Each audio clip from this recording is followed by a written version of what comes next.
We are back with a story about a simple act of kindness, one that might have gone unnoticed had it not been for what happened immediately afterwards. It involves a San Diego police officer, a Marine combat veteran who had done several tours of duty overseas.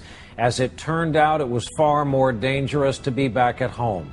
But nobody knew that when the officer met a young man at a local McDonald's. That's where our own Lee Cowan picks up this story. Rarely do surveillance cameras capture the good in people. But on this day at this San Diego McDonald's, for that police officer, they caught a life's final decent act.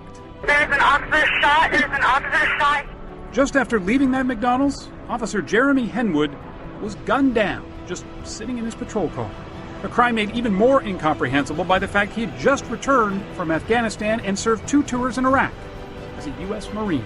I think it goes without saying that Jeremy was a great man and a hero to our country.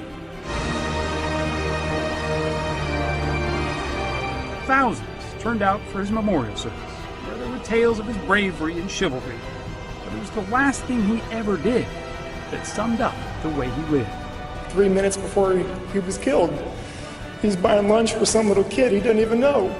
That little kid was 13-year-old Davian Tinsley, standing behind Officer Henwood in line at that McDonald's, short by comparison, and also a little short on change.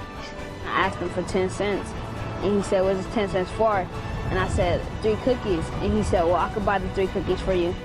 He opened his wallet and his heart to a kid he'd never met. He said, "What do you want to be when you grow up?" And I said, "NBA star." And he said, "Well, you got to work hard for that." And I said, "Thank you." With that, Officer Henwood walked out. It was the last conversation he ever had. That brief encounter has changed the way Davian now looks at life. Somebody I met that was a good guy, and then 2 seconds later, he dies. It's just crazy. Without knowing it, Officer Henwood had taught a sobering lesson to a boy and the rest of us. Kindness can go a long way, but life isn't always fair. Lee Cowan, NBC News, Los Angeles.